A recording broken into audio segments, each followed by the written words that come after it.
अर्जुन कृष्ण युद्ध।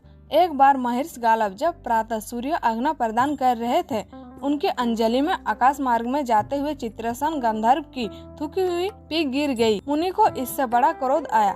वे उसे साफ देना ही चाहते थे कि उन्हें अपने तोपनाश का ध्यान आ गया और वे रुक गए। उन्होंने जाकर भगवान श्री कृष्ण से फरियाद की, श्याम सुंदर तो ब्रह्मांड देव ठहरे ही झट प्रतिज्ञा कर ली 24 घंटे के भीतर चित्रसेन का वध कर देने की। ऋषि को पूर्ण संतुष्ट करने के लिए उन्होंने माता देवकी तथा महेश के चरणों की शपथ ले ली। गालब जी अभी लौटे ही थे कि देव ऋषि नारद बिना झंकारते हुए पहुंच गए। भगवान ने उनका स्वागत अतिथि किया।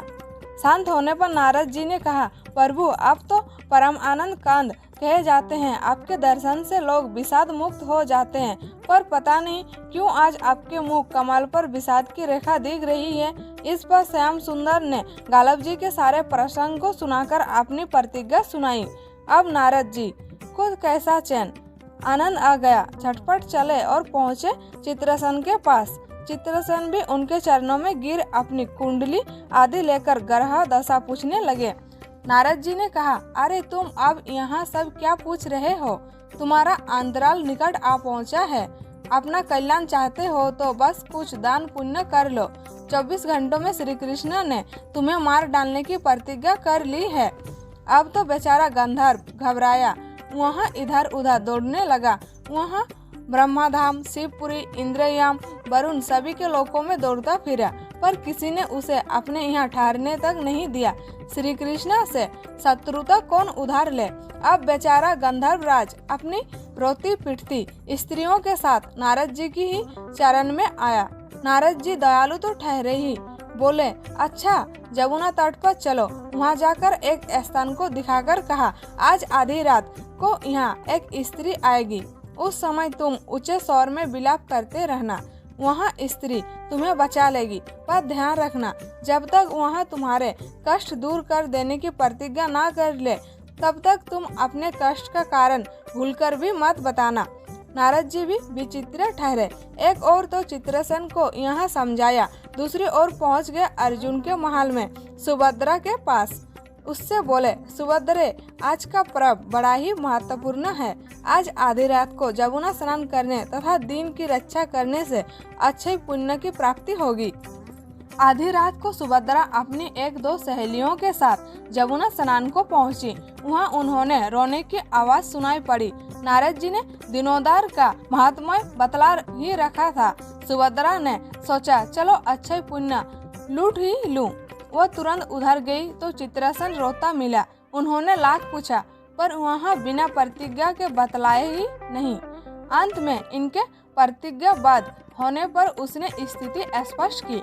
अब तो यहाँ सुनकर सुभद्रा बड़े धर्म संकट और असमंजस में पड़ गई। एक ओर श्री कृष्ण की प्रतिज्ञा, वहाँ भी ब्राह्मण के लिए, दूसरी ओर अपनी प्रतिज्ञा। अंत में शरणागत त्राण का निश्चय करके वे उसे अपने साथ ले गई। घर जाकर उन्होंने सारी परिस्थिति अर्जुन के सामने रखी। अर्जुन ने सुभद्रा को सांत्वना दी और कहा कि तुम्हारी प्रतिज्ञा पूरी होगी। नारद जी ने इधर जब यहाँ सब ठीक कर लिया, तब द्वारका पहुँचे और श्री कृष्ण से कह दिया कि महाराज, अर्जुन ने चित्रसेन को आश्रय दे रखा है, इसलिए आप सोच विचार कर ही युद्ध के लिए चले। भगवान ने कहा, नारद जी एक बार आप मेरी ओर से अर्जुन को समझाकर लौटाने की चेष्टा करके तो देखिए। अब देवऋषि पुनः दौड़े हुए द्वारका से इंद्रप्रस्थ पहुँचे। अर्जुन ने सब सुनकर साफ कह दिया, यद्यपि मैं सब प्रकार से श्री कृष्ण के ही शरण हूँ और मेरे पास केवल उन्हीं का बल है, तथापि अब तो उनके लिए हुए उपदेश त्राण धर्म भी कभी विमुख न होने की बात पर ही दृढ़ हूँ। मैं उनके बल पर ही अपनी प्रतिज्ञा की रक्षा करूँगा। प्रतिज्ञा छोड़ने में तो वे ही समर्थ है। दौड़कर देवऋषि अब द्वारका आए और जयो का तय अर्जुन का वृतांत कह सुनाया। अब क्या हो, युद्ध की तैयारी हुई। सभी यादव और पांडव रणक्षेत्र में पूरी सेना के साथ उपस्थित हुए। तुमुल युद्ध छिड़ गया।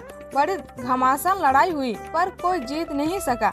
अंत में श्री कृष्ण ने सुदर्शन चक्र छोड़ा, अर्जुन ने पशुपात्र छोड़ दिया। प्रलय के लक्षण देखकर अर्जुन ने भगवान शंकर को स्मरण किया। उन्होंने दोनों शास्त्रों को मनाया। फिर वे भक्त वत्सल भगवान श्री कृष्ण के पास पहुँचे और कहने लगे, प्रभु राम सदा सेवक रुचि राखी, वेद पुराण लोक सब राखी, भक्तों की बात के आगे अपनी प्रतिज्ञा को भूल जाना तो आपका सहज स्वभाव है। इसकी तो असंख्य आवृत्तियां हुई होगी। अब तो इस लीला को यहीं समाप्त कीजिए। बाण समाप्त हो गए। प्रभु युद्ध से विरत हो गए। अर्जुन को गले लगाकर उन्होंने युद्ध शर्म से मुक्त किया। चित्रसेन को अभय किया। सब लोग धन्य धन्य कह उठे, पर गालब को यह बात अच्छी नहीं लगी। उन्होंने कहा, यह तो अच्छा मजाक रहा। स्वच्छ हृदय के ऋषि बोल उठे, लो मैं अपनी शक्ति प्रकट करता हूँ। मैं कृष्ण अर्जुन सुभद्रा समेत चित्रसेन को जला डालता हूँ। पर बेचारे साधु ने जयो ही जल हाथ में लिया। सुभद्रा बोल उठी, मैं यदि कृष्ण की भक्त हूँ और अर्जुन के प्रति मेरा प्रतिव्रत पूर्ण हो तो यह जल ऋषि के हाथ से पृथ्वी पर ना गिरे। ऐसा ही हुआ। गालव बड़े लज्जित हुए। उन्होंने प्रभु को नमस्कार किया और वे अपने स्थान पर लौट गए। तदंतर सभी अपने अपने स्थान को पधारे।